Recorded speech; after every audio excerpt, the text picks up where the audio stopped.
धर्मवीर संभाजी महाराज येथे जागतिक पर्यावरण दिनानिमित्त राजस्थानचे राज्यपाल हरिभाऊ बागडे यांच्या हस्ते वृक्षारोपण करण्यात आले। या प्रसंगी वाढत्या ग्लोबल वॉर्मिंगचा धोका लक्षात घेता राज्यपाल यांनी पर्यावरण संरक्षण करण्याची व पर्यावरण जपण्याचे उपस्थितांसह सर्वांनाच आवाहन केले।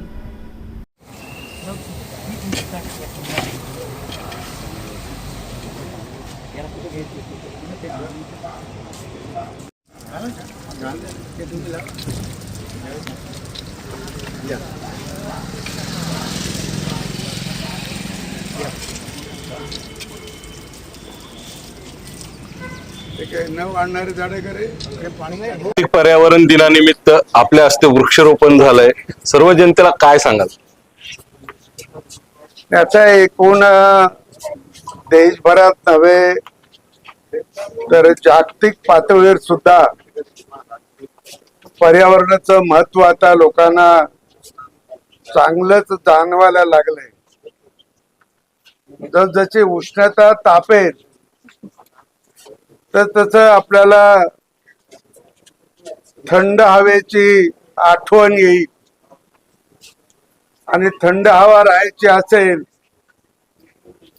तर केवळ कूलर आणि याने होणार नाही, तर त्याला मोठ्या प्रमाणामध्ये झाडं लावा लागेल। वृक्षारोपण हाच उष्णतेवर एकमात्र प्रयोग आहे आणि म्हणून आज पर्यावरण दिन आहे, जागतिक पातळीवर आहे। महाराष्ट्रामध्ये देखील आपण त्याचा दिवस साजरा करतो, पण हा केवळ साजरा होण्यासारखा इतका सहजपणे घेण्यासारखा विषय नाही। प्रत्येक नागरिकाने आत्मीयतेने तो पाळला पाहिजे। पंतप्रधान नरेंद्रजी मोदींनी यांनी सांगितलं की आपल्या आईच्या नावाने एक झाड लावावं। माझं म्हणणं आहे की परिवाराच्या प्रत्येकाने आपलं एक झाड दरवर्षी जरी लावलं तरी आपली 140 कोटी जनता आहे, 140 कोटी झाडं आपले तयार होऊ शकतात दरवर्षी आणि ते विश्वासाने वाढू शकतात। तर असा एक त्याचा अभियान केल्याशिवाय आणि लाखो कोट्यावधी लोकांनी मनावर घेतल्याशिवाय आपल्याला ते इच्छित त्याचे जे काही आपल्याला पाहिजे ते मिळणार नाही आणि त्यासाठी एक अभियान राबवलं पाहिजे। नाना, फक्त पर्यावरण दिनानिमित्त सर्वांना पर्यावरणाची आठवण येते, 365 दिवस पर्यावरण दिन साजरा व्हावा असं वाटत नाही का? नाही, आता हा तर झाडं लावण्याचा आमच्या शेतकऱ्याचा वर्षभराचा कार्यक्रम असतो।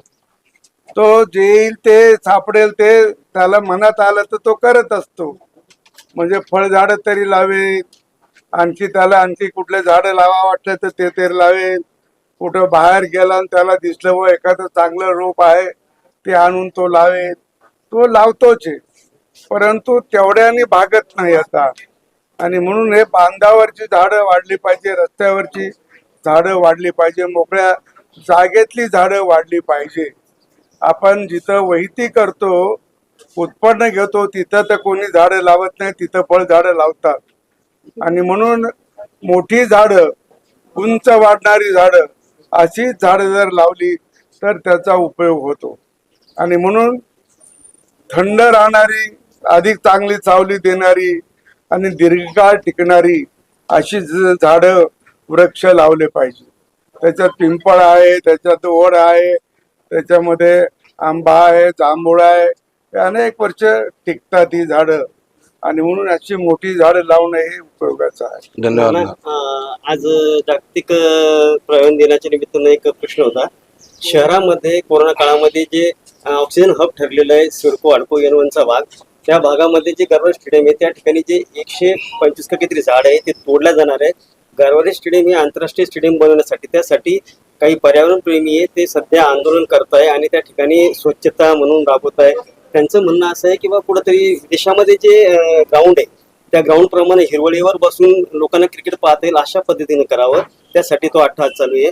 आणि दुसरीकडं काही शेकडो वर्षापूर्वीची जी वडाची झाड आहे आपल्या पडेगाव ते दौलताबाद पण.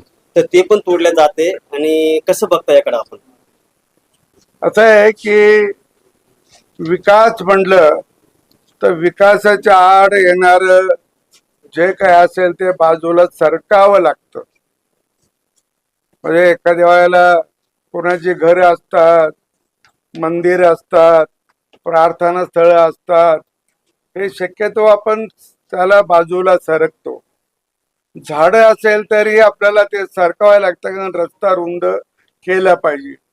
रस्ता जर रुंद झाला नाही तर वाहतुकीची कोंडी होते आणि पुन्हा मग लोकांचीच अडचण होते.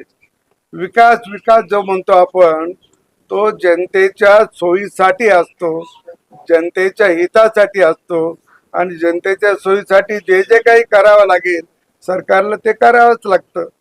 त्यामुळे कुठं झाडं तोडली असेल तर तेवढी झाडं दुसरीकडे लावून त्याची भरपाई करणं हे त्याला उत्तर आहे. बरोबर, वृक्षप्रेमी असं म्हणतात की 40 वर्ष 100 वर्षाचे झाड तोडून त्या ठिकाणी 20 झाडं लावायची, म्हणजे घरातला कमवता पुरुष मारायचा आणि त्या ठिकाणी 4 मुलं जन्माला घालायचं. हे कितपत योग्य असं त्यांचं म्हणणं आहे.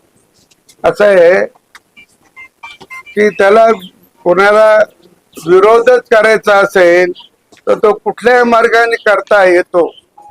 आणि अशी लोक विकास म्हणतात आणि दुसऱ्या बाजूला विकासाला अडथळे कसे येतील अशा प्रकारे पण बोलत राहतात. आपणही वर्तमानपत्र वाचतो, आपल्याला माहिती आहे की रेल्वेची लाईन टाकू द्यायची नाही, पण गर्दी झाली, रेल्वे जायला मिळत नाही, हे पण लोक सांगतात. आणि त्यामुळे आपल्याला विकासाच्या दृष्टीने आवश्यक ती कारवाई करावी लागते. संदेश काय देणार यावेळेस? ठीक आहे, धन्यवाद. थँक्यू.